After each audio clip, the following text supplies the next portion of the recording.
শরীয়ত পালন করা, ঈমান আনা, নামাজ পড়া, রোজা রাখা, হজ করা, যাকাত দেওয়া, অন্যায় থেকে বেঁচে থাকা, এটা ফরজ।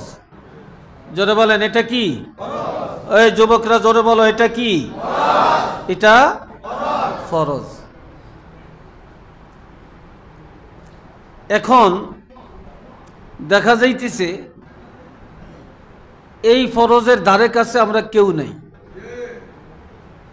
আমরা কেউ নেই, আমরা এটার থেকে অনেক দূরে, আমরা অনেক দূরে। তা আমরা যখন মারা যাই তখন একটা কথা বলি, কি বলি? ইন্না লিল্লাহি, সবাই বলেন আমার সাথে, পড়তে পারেন তো নাকি?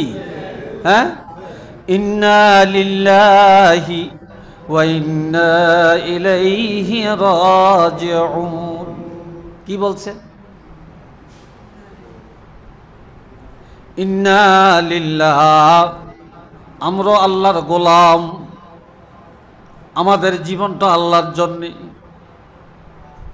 এই ভাই আজকে চলে গেল, সেও তো আল্লাহর এক গোলাম ছিল।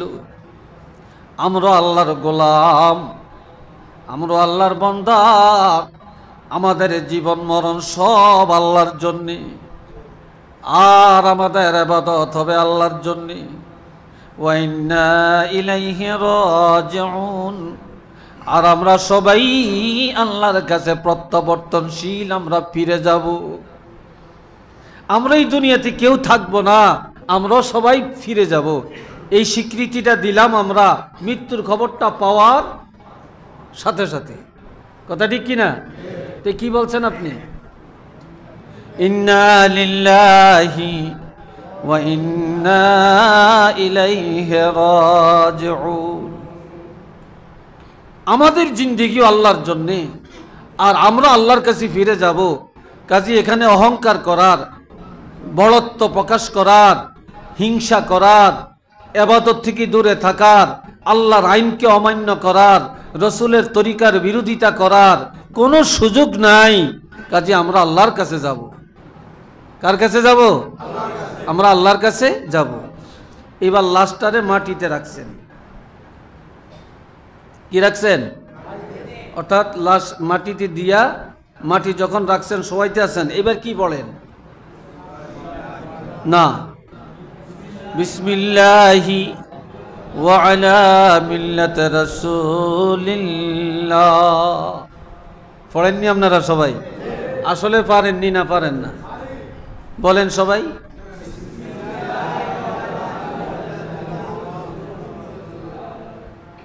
কি এটার অর্থ কি? কি বলছেন? কি জানেন? বিসমিল্লাহি ওয়া আলা মিল্লাতি রাসূলিল্লাহ, আল্লাহর নামের সাথে। কার নামে? রাসূল পাক সাল্লাল্লাহু আলাইহি ওয়াসাল্লামের আদর্শে। কার আদর্শে? রাসূলের পরিপূর্ণ আদর্শের উপরে কবরে রাখলাম। কোথায় রাখলাম? তাহলে কবরে রাখার সময় কি বললাম? তো অর্থটা কি? আল্লাহর নামে, রসুলের সুন্নত তরিকার উপরে তাকে কবরে রাখলাম, এই না কথাটা? আচ্ছা, জীবনের কোনো সুন্নত কারে কয় বুঝি না। জীবনে সুন্নত কারে কয় বুঝি না, ফরজ কারে কয় বুঝি না, নামাজ কারে কয় বুঝি না, রোজা কাকে বলে বুঝি না, পর্দা কাকে বলে বুঝি না, হালাল কাকে বলে বুঝি না, হারাম কি জিনিস বুঝি না, বুঝার চেষ্টা করি না, এর ধারে কাছে যাইতে চাই না। কিন্তু আজকে বললাম, হ্যাঁ, বিসমিল্লাহ আলা মিল্লাতি রাসূলিল্লাহ। হ্যাঁ, এখানে বলা তো দরকার ছিল আলা মিল্লাতে শয়তান, নাউজুবিল্লাহ কন্যা। কিন্তু বললাম কি? রাসূলের মিল্লাত। কথা ঠিক না? রাসূলের মিল্লাতে রাখলাম, কিন্তু রাসূলের মিল্লাত কোথায় ছিল? আদর্শ কোথায় ছিল? তাইলে আমরা কবরে রাখার সময়ও আমরা যে কথাটা বলে রাখতেছি, এটাও আমাদের মিথ্যা হইতেছে না সত্য হইতেছে? বলেন। অন কথা কইতো না। এই তোরা কথা বলিস কেন এখানে?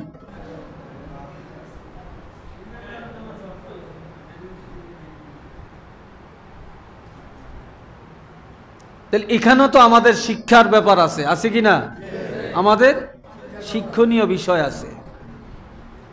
এবার শুনেন,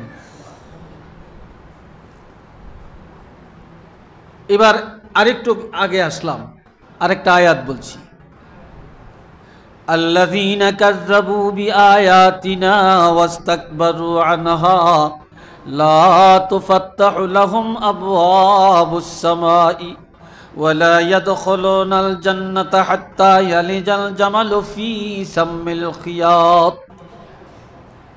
খুব খেয়াল করবেন, মানুষ মারা গেছে, আমরা জানাজা পড়ছি রুহের না লাশের? কথা কয় না। আমরা জানাজা পড়লাম কি রুহের না লাশের? লাশের উপরে নামাজে জানাজা আদায় করলাম, ঠিক না? রুহুটা কোথায় আছে? এবার একটু শোনেন আপনারা, কত যে দিলের কানে কথাটা শোনা দরকার। আমি তো এইখানে ধান্দাবাজি আর গলাবাজি করার জন্য বসি না। দুইটা কথা যেন আমারও আমল হয়, আপনাদেরও হয়। এই দুনিয়াতে সত্যবাদী বেশি না মিথ্যাবাদী বেশি? এটা জোরে কন। মিথ্যা নাই কোথায়? আল্লাহর কোরআনে মিথ্যা নাই, রসুলের হাদিসে মিথ্যা নাই, আর সব জায়গায় মিথ্যা আছে। জোরে বলেন, আছে কি না? হ্যাঁ, আমার আল্লাহ বলেন, যারা আমার নিদর্শন, আমার আয়াতকে, আমার বিধানকে যারা অস্বীকার করে, মিথ্যা প্রতিপন্ন করে, ওয়াস্তাকবারু, অহংকার করে, নিজের অনেক বড় মনে করে, আই কি কম নি, অনেক বড় মনে করে, আমি কি কম জানিনি, আমি কি কম বুঝিনি, আমি তাদের কি এত ঠেহানি, এরকম আসেনি? হোক, হ্যাঁ আছে না? আর নয় না, কে আছে? অহংকার। আমার আল্লাহ বলেন, আনহা লা তুফাত্তাহু লাহুম আবওয়াবুস সামা। এই লোকটা যখন মারা যায়, এই লোকটা যখন মারা যায়, দলে দলেই তো মানুষ জানাজায় আসে, ঠিক না? কিন্তু যখন মারা যায়, আমার রাসূল বলেন, মৃত্যুর সাথে সাথে তার রুহুটা নিয়া ফেরেশতারা যখন প্রথম আসমানে যায়, কোথায় যায়? প্রথম আসমানের কাছে যখন রুহুটা নিয়ে যায়, যখন দরজা আছে, সেখানে কড়া আছে, খটখটানি দেয়, তখন জিজ্ঞাসা করে, কে? কয় অমক। অপেক্ষা করো, তার জন্য আসমানের দরজা খোলা যাবে কিনা দেখি। তার আমল নামা পুরা জীবনে যা করছে সব প্রথম আসমানের ফেরেশতা মালিক নামক ফেরেশতা, ওই ফেরেশতার কাছে চলে আসবে, আমল নামা খুলে দেখবে এই লোকটার জন্য আসমানের দরজা খোলার নির্দেশ নাই। তখন সে বলবে, না না, তার রূহ নিয়ে চলে যাও, আসমানের রহমতের দরজা তার জন্য আল্লাহ খুলতে নিষেধ করে দিয়েছে। একটু নাউজুবিল্লাহ জোরে কর। তার জন্য দরজা খোলা যাবে না। এই জন্য বলছেন, লা তুফাত্তাহু লাহুম আবওয়াবুস সামা, তার জন্য আসমানের দরজা খোলা হবে না, দরজা খোলা নিষেধ। ওয়ালা ইয়াদখুলুনাল জান্নাহ, আর এই লোকটা জান্নাতও যাবে না। একটু নাউজুবিল্লাহ কোন। কোথায় যাবে না? জান্নাতও। আর তার যদি জান্নাতে যাওয়ার চেষ্টা করে, তাহলে তার জান্নাতে যাওয়াটা কেমন হবে? হাত্তা ইয়ালিজাল জামালু ফি সাম্মিল খিয়াত, সুইর ছিদ্র দিয়া ঘোড়া যাইবনি? জোরে বলেন। মোটা তাজা একটা ঘোড়া সুইর ছিদ্র দিয়ে যাইবনি? মানুষ যাইবনি? একটা হাত যাইবনি? সুইয়ের ছিদ্র দিয়া একটা দ্রুতগামী ঘোড়া বা ওট বা মানুষ যেমন কখনো যাওয়া সম্ভব নয়, আর এমন মিথ্যাবাদী, অহংকারী, আল্লাহর আইন অমান্যকারী, রাসূলের সুন্নত অস্বীকারী, সে কখনো জান্নাতে যাওয়া সম্ভব নয়। একটু চিল্লিয়ে বলেন নাউযুবিল্লাহ।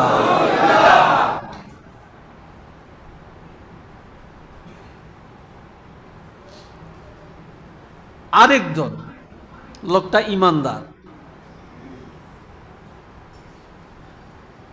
ইন্নাল্লাযীনা আমানু ওয়া আমিলুস সলিহাত, নিশ্চয়ই যারা ঈমান এনেছে সাথে সাথে নেক আমলগুলিও করে, এমন লোকটার রূহ নিয়া অহংকার নাই, গর্ব নাই, তাকাব্বুরি নাই, আল্লাহর কোনো বিধানকে মিথ্যা প্রতিপন্ন করে না। এমন লোকের রূহ নিয়া যখন মালাকুল মাউত আসমানের দিকে রওনা করে, ৭০,০০০ রহমতের ফেরেশতারা মারহাবা মারহাবা দিতে দিতে এই রূহটা নিয়ে আসমানের কাছে চলে যায়। প্রথম আসমানের ফেরেশতা মালিক জিজ্ঞাসা করে, কে? মালাকুল মউত বলে, আমি অমক, ওই শ্রীপুর গ্রামের, স্বতন্ত্র গ্রামের, দেবপুর গ্রামের, সন্না গ্রামের, রাধাসার গ্রামের অমক বাড়ির অমকের ছেলের অমকের রুহুটা নিয়ে এখানে আসছি। কয়, রাগ, এই লোকের পুরা জিন্দিগির আমল আমার কাছে আছে। তখন ডায়েরিটা খুলে সে বলবে, হ্যাঁ আমি অপেক্ষায় আছি, আমি অপেক্ষায় আছি। এই লোকের রূহ নিয়ে যখন আসমানের কাছে তুমি আসবে, ফেরেশতারা স্লোগান দিতে দিতে যখন আসবে, তখন আল্লাহ আমাকে অর্ডার দিয়েছেন আমি যেন বেয়াদবি না করি, বিলম্ব না করি, আমি যেন সুন্দরভাবে সাবলীলভাবে ভদ্রতার সাথে তাকে সালাম দিয়া আসমানের দরজা খুলে দেই, আর সালাম দিয়া যেন ঢুকার অনুমতি দেই। একটু চিল্লিয়া বলে না সুবহানাল্লাহ। তখন তার জন্য আসমানের দরজা খোলা হয়ে যাবে। এইভাবে ৭ আসমানের দরজা খুলে যাবে। এইবার যাইব ইল্লিনের কাছে, অর্থাৎ জান্নাতে। কোথায়?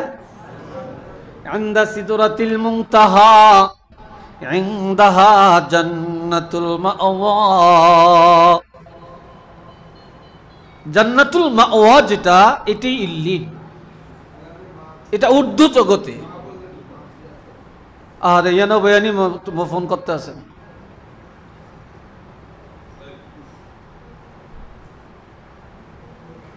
শোনেন আমার কথাই মনে হয় আপনারা বিরক্ত মনে করছেন, বিরক্ত ভাবছেন মনে হয়, কারণ উনি মুরব্বী, বুড়া মানুষ, অসুস্থ। আমার উচিত ওনাকে নিয়ে রেস্টে যাওয়া, কিন্তু আমি একটু হক তো আদায় করতে হবে, তাই না? আর বলার তো সুযোগও পাই না।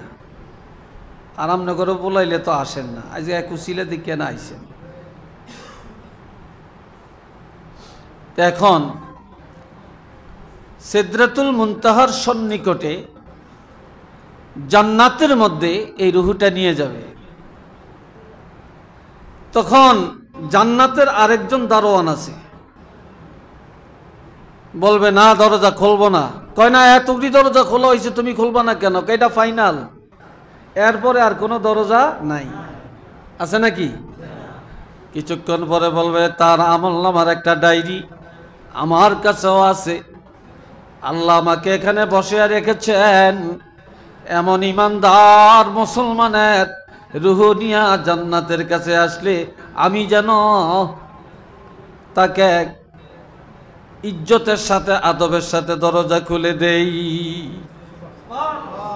তখন জান্নাতের দরজাটা খোলা হয়ে যাবে। এবার মালাকুল মউত হযরত আজরাইল আলাইহিস সালাম এই রূহটা নিয়ে জান্নাতে ঢুকবে। কোথায়? জান্নাতে ঢুকবে। তো জান্নাতটা দেখাবে, হাজা মাকআদুকা, এটাই তোমার বাসস্থান। এরপরে জান্নাত থেকে বের হওয়ার টাইমে একটা ডায়েরি খাতা থাকবে, এই পর্যন্ত কতজন জান্নাতি লোক আসছে, তো এই ১ নম্বর, ২ নম্বর, ৩ নম্বর, এইভাবে নাম্বার দেওয়া থাকবে। সে যত নাম্বারে গেছে এই নাম্বার দিয়া মালাকুল মউত নিজের হাতে ওই ডায়েরির মধ্যে, জান্নাতের ডায়েরি খাতার মধ্যে এই লোকটার নামটা লিখে দিয়ে আসবে। সুবহানাল্লাহ বলেন না?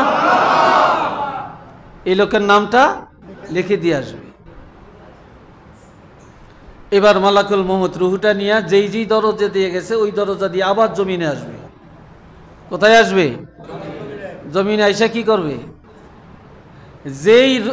যেই দেহ থেকে, যেই লাশের থেকে রুহুটা নিছে ওই লাশের কাছে রুহুটা ছেড়ে দিবে। রুহুটা ছাড়িয়ে দিয়ে চলে যাবে, এই তার দায়িত্ব শেষ। কিন্তু কয় মিনিট সময় লাগছে কেউ বলতে পারবো আমরা? কতটুকু সময় লাগছে কেউ বলতে পারবেন? পারবো না। তো এখন এই রুহুটা ছেড়ে দিয়ে চলে যাবে। এখন রুহুটা কি করবে? আইসা দেখবে লাশ ঘরে, চতুর্দিক দিয়ে তওয়াফ করবে। হজে তো গেছেন অনেকে, বাইতুল্লাহ চারিক দিয়ে যেইভাবে তওয়াফ করে রুহুটা এইভাবে চারিদিক দিয়ে ঘুরতে থাকবে, তওয়াফ করবে। যখন লাশটা বের করবে তখনও রুহুটা তওয়াফ করবে। কারা গোসল দেয়? রুহুটা ঘুরিয়া ঘুরিয়া দেখে। এরপরে যখন কাফনের কাপড় পরায় রুহুটা ঘুরে ঘুরে দেখে। যখন জানাজার ময়দানে নিয়ে যায় তখনও রুহুটা চারিদিকে ঘোরাফেরা করে। আর যারা কান্নাকাটি করে তাদেরকে বলে, কেন মানুষ কাঁদে, কি কারণে তার জন্য কাঁদে? এই লোকেরই ঠিকানা যায় কোথায়? যদি মানুষ জানতো, যদি মানুষ দুনয়নে একবার দেখতো তাহলে কেউ কাঁদতো না। তাড়াতাড়ি করে তাকে জান্নাতের বস্তু জান্নাতে পাঠিয়ে দিত, তাড়াতাড়ি তার কবর ব্যবস্থা করত। এরপরে যখন জানাজা হয়ে যায়, 4 জনে লাশটা ধরিয়া কবরে নেয়। কয়জনে? রুহুটা পিছে পিছে কবরে যায়, দেহটা কবরে, লাশ কবরে রাখে, রুহুটাও কবরে যায়। পৃথিবীর কারো নজরে দেখা যায় না, রুহুটাও কবরের মধ্যে গেছে। এবার লাশ মাটি দিয়া সব জিয়ারত করে, দোয়া করে বাড়ি করে চলে যায়। আমার আল্লাহর নির্দেশে এই রুহুটি আবার দেহের মধ্যে ঢুকাইয়া দেওয়া হয়। একটু চিল্লিয়া বলেন না সুবহানাল্লাহ।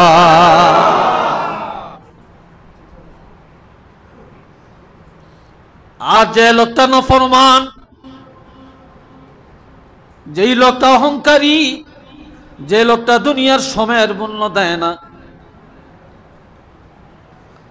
দুনিয়ার ব্যস্ততায় জীবন কাটায়, নামাজে দাঁড়ায় না, রমজান মাসে রোজাগুলো রাখে না, দান সদকা ঠিক মতো করে না, হক পথে চলে না, কামাই করে না, হালাল খানা খায় না, হারামের পিছনে সারাদিন দৌড়ায়, এমন লোকের রূহ নিয়ে যখন যায় তখন আসমানের দরজা তো বন্ধ। এবার জমিনে আসে মালাকুল মউত। এবার রুহুটা নিয়ে কোথায় যাবে? জমিনেরও দরজা আছে। এই জমিনের নিচে যাইতে যাইতে 6 মাইল পর্যন্ত যাওয়া যায়। কয় মাইল? জোরে বলেন। 6 মাইল পর্যন্ত যাওয়া যায়। 6 মাইলের পরে আর বোরিং করা যায় না, কোনো কিছু ঢুকানো যাবে না। 6 মাইলের পরে আছে একটা লোহার পাত। এই লোহার পাতটা চওড়া হলো, মোটা হলো আরো 6 মাইল। কয় মাইল? আরো 6 মাইল। এরপরে আছে আর একটা তামার পাত। এটা হলো এটার চওড়া, এটা আর মোটা হলো আরো 6 মাইল। কয় মাইল? কত হয়েছে? 300। এরপরে আছে সীসার পাত। এই সীসার পাত হলো আরো 6 মাইল। এই 400, এই 24 মাইল নিচে হলো সিজ্জিন। এই মাটির উপরে থেকে কত মাইল নিচে? 24 মাইল নিচে হলো সিজ্জিন। সিজ্জিন মানে এটা জাহান্নাম। সেখানে যাওয়ার পরে যখন কড়া নাড়াবে ফেরেশতা বলবে কে? মালাকুল মউত বলবে আমি অমক, অমকের রুহটা নিয়ে আসছি। বলে হ্যাঁ, আমি তো তার অপেক্ষায়। এই লোকটা এখানে আসলে আল্লাহ আমাকে নির্দেশ দিয়েছেন আমি যেন কাল বিলম্ব না করে তাড়াতাড়ি তার জন্য জাহান্নামের দরজা খুলে দেই। তখন জাহান্নামের দরজা খুলে দেওয়া হবে। একটু চিল্লিয়া বলেন না নাউযুবিল্লাহ। অথচ আমরা তো খুব আনন্দ করি দুনিয়াতে লাশ লইয়া, কিন্তু রুহুটা কোথায় কি করতেছে এই খবর তো কারো নেই। আমার রুহ কোথায় আছে খবর তো নাই, আমার ঠিকানা কোন জায়গায় খবর তো নাই। জাহান্নামে ঢুকানোর পর মালাকুল মউত হযরত আজরাইল আলাইহিস সালাম, এখানে আরেকটা মাসালা মনে রাখবেন। অনেকে বলি আজরাইল আজরাইল, সাবধান, আজরাইল এই কথা কখনো বলবেন না। আজরাইল আলাইহিস সালাম কথাটা বলবেন, হযরত আজরাইল আলাইহিস সালাম বলবেন।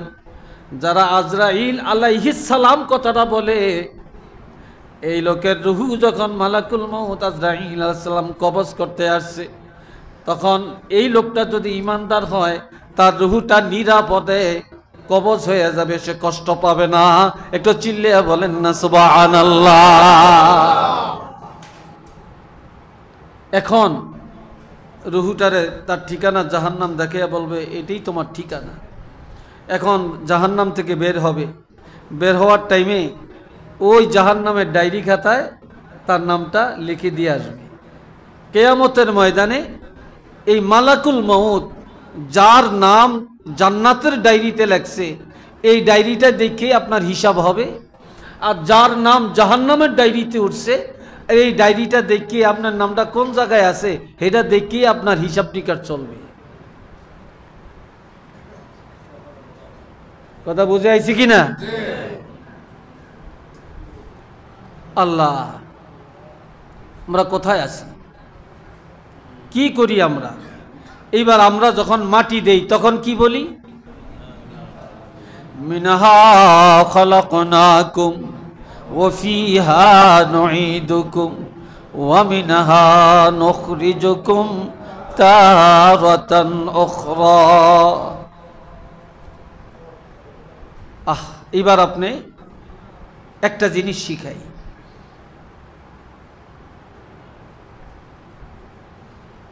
আপনি মাঝে মাঝে মুরাকাবা করবেন, যেই মুরাকাবাটাকে বলে মউতের মুরাকাবা। কিভাবে করবেন? আপনি একটু একা একটা রুমে লম্বা হয়ে শুয়ে পড়েন। এবার একটা মুর্দা যেইভাবে মৃত্যুর উপরে শায়িত থাকে, এইভাবে আপনি লম্বা হয়ে শুয়ে যান চাদর মোড়ে দিয়ে। এবার নিজে নিজে ভাবেন আমি এখন মরা লাশ, আমি এখন মরা লাশ। এই ঘর আমি বানাইছি, বাড়ি আমি বানাইছি, এই জায়গা জমিন অর্থ সম্পদ আমি জুড়ছি, আজকে আমার কিছুই নেই। আমার কত ছেলে, কত মেয়ে, কত মা বাপ, আহারে কত ভাই বোন, কত আত্মীয় স্বজন, আজ কেউ নাই। আজ আমার কেউ নাই। এই দুনিয়া করে কত কিছু করলাম, আজ দুনিয়ার কেউ তো আমার সাথে নাই। আমি দুনিয়াতে কি করলাম, আজ আমি কি নিয়া কবরে রওনা করলাম।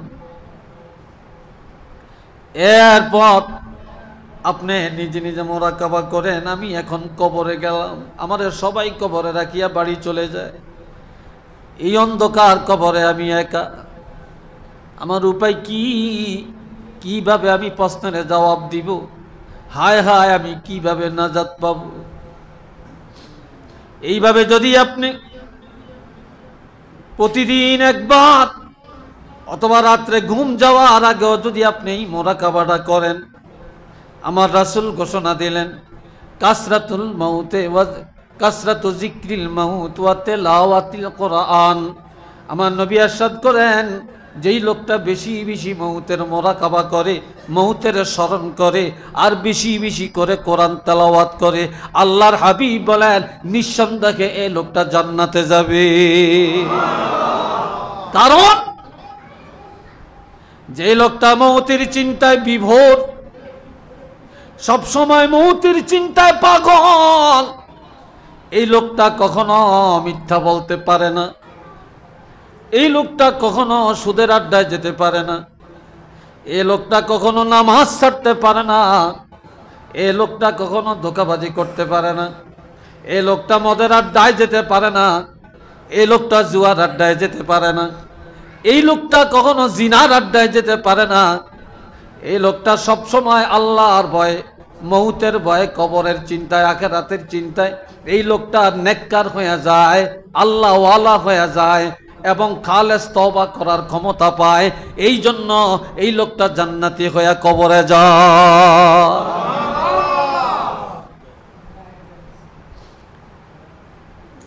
আমরা কবরে মাটি দেওয়ার সময় পড়ি, শুনেন তো সবাই আমার কথা নাকি? কি পড়ি কোন? আবার সবাই বলেন, মিনহা খলাকনাকুম ওয়া ফিহা নুঈদুকুম ওয়া মিনহা নুখরিজুকুম তারাতান উখরা। জানে না এই আয়াতটা, এরকম কম মানুষ আছে, ঠিক নেই? তবে এই আয়াত যখন পড়বেন, এটা কোরআন শরীফের আয়াত, তখন সবাই কিন্তু বিসমিল্লাহ পড়ে নেবেন। কারণ শুধু মিনহা খালাকনাকুম কে মাটি দিয়েন না, আগে বিসমিল্লাহ পড়বেন, বিসমিল্লাহির রহমানির রহিম মিনহা খালাকনাকুম।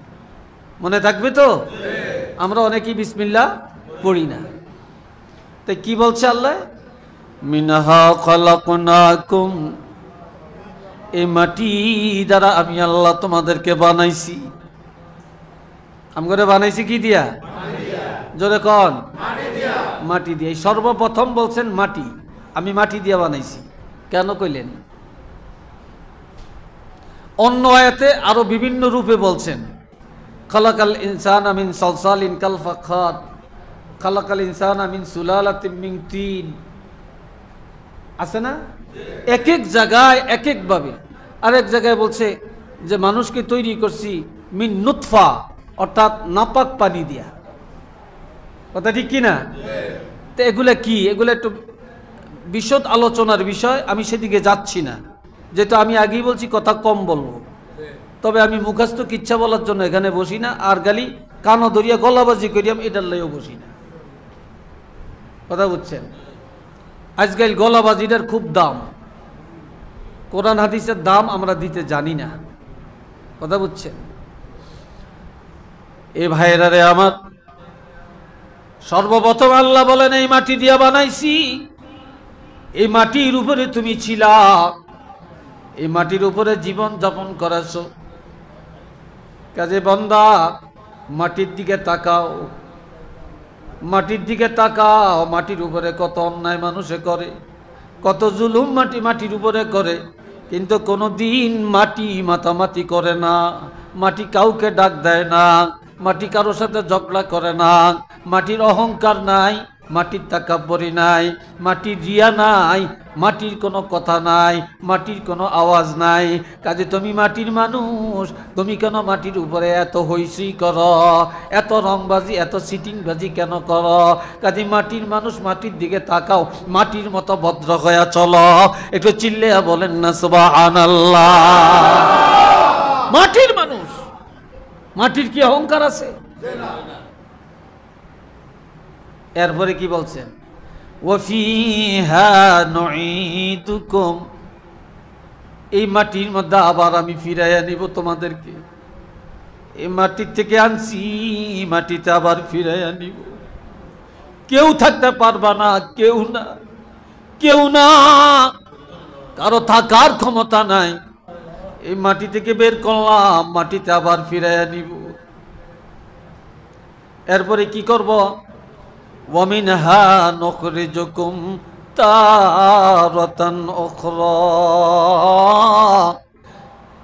এই মাটি থেকে আমি আল্লাহ বিচার দিবসে পুনরায় তোমাদেরকে আবার অবিকল আকৃতিতে উঠাবো।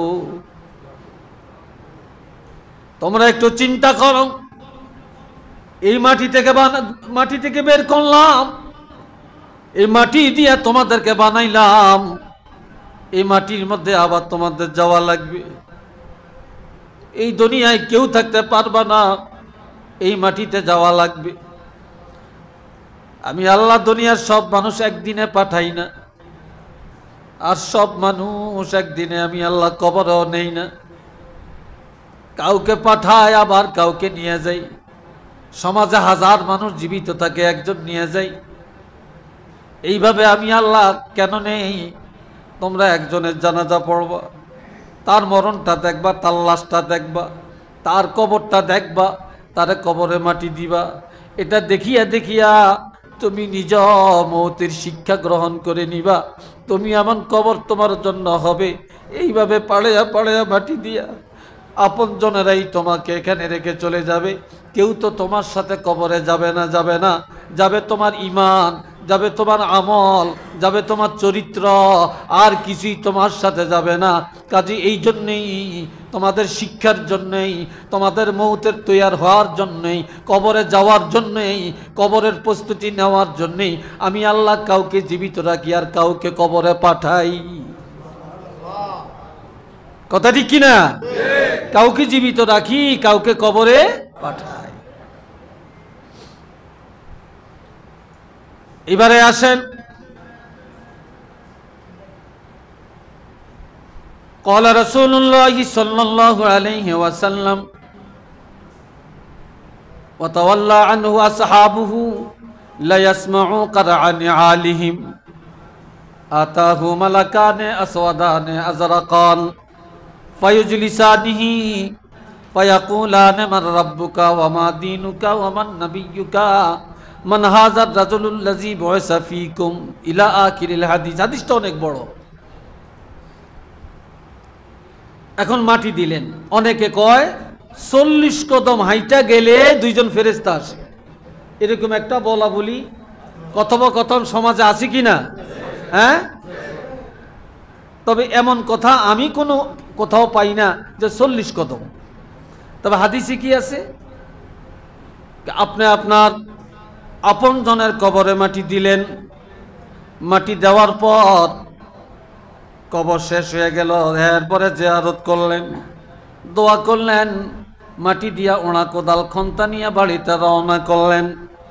কয় মানুষ যখন বাড়িতে যায় আর পায়ে হাঁটিয়া হাঁটিয়া হাঁটিয়া হাঁটিয়া রওনা করে, এই পায়ের হাঁটার আওয়াজ মুর্দা কবরে থাকিয়া পায়, মুর্দার কানে শোনা যায়।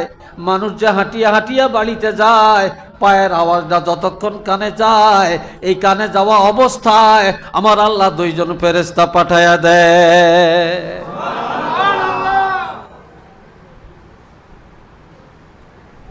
এরা কি কেমন? আতাহু মালাকানে আসওয়াদানে আজরাকান। দুইজন ফেরেশতা কবরে আসে, তারা একেবারে কালো। একেবারে কি? একেবারে কালো। চক্ষু দুইটা নীলবর্ণ, সাগরের মতো বিকট আকৃতি।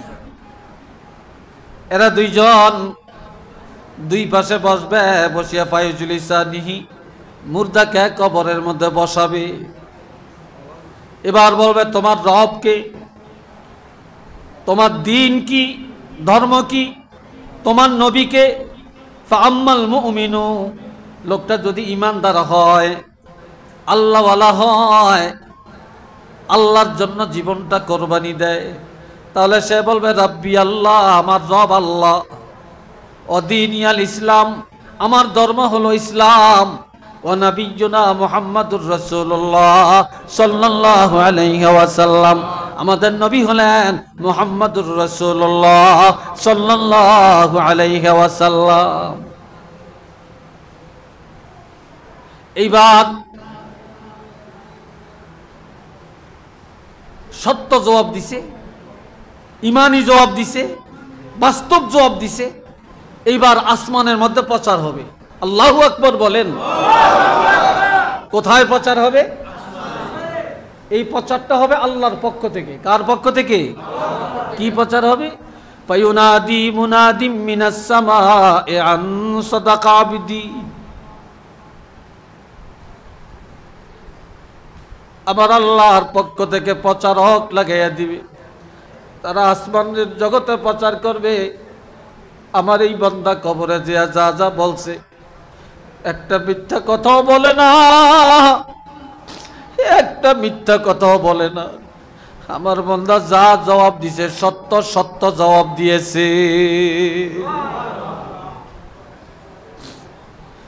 এবার আল্লাহ ফেরেশতাকে অর্ডার দিবে, আমার এই বান্দা দুনিয়ার আলিশান চায় না, অহংকার বুঝে না, তাকাব্বুরি বুঝে না, গুনাহ বুঝে না, নাফরমানি বুঝে না, শুধু সারাক্ষণ আমি আল্লাহকে রাজি করার চেষ্টা করছি, আমার রসুলের তরিকায় জীবনটা কাটাইছি। কাজী এমন লোকটা কবরে আসিয়া প্যাক কাতার মধ্যে শুয়ে থাকবে, আমি আল্লাহর নজরে দেখতে লজ্জা লাগে। ফাফরিশুহু মিনাল জান্নাতি, আমার বান্দার কবরের মধ্যে আনিয়া জান্নাত থেকে জান্নাতের পোশাক গায়ে লাগাইয়া দে, জান্নাতের ফরশ তার কবরের মধ্যে বিছাইয়া দে, গালিচা বিছাইয়া দে। ও আলবিসুহু মিনাল জান্নাহ, জান্নাতের পোশাক তার গায়ের মধ্যে লাগাইয়া দে। ওয়াফতাহু লাহু বাবান ইলাল জান্নাহ, কবর হইতে জান্নাত পর্যন্ত দরজা খুলিয়া দে। জান্নাতের হাওয়া, জান্নাতের সুবাস, জান্নাতের নিয়ামত, জান্নাতের সুগ্রাণ সব যেন কিয়ামত পর্যন্ত তার কবরের মধ্যে আসতে থাকে। যার কবর হইতে জান্নাত পর্যন্ত দরজা খুলে দেওয়া হয়, কিয়ামত পর্যন্ত এই কবরটা রিয়াদুল জান্নাহ, এই কবরটা বেহেশতের বাগান। একটু চিল্লিয়া বলেন না সুবহানাল্লাহ।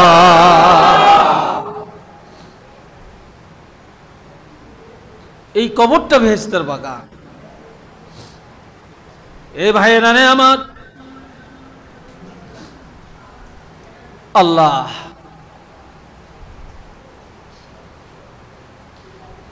কবর কেমন জায়গা, কেমন কঠিন কবর।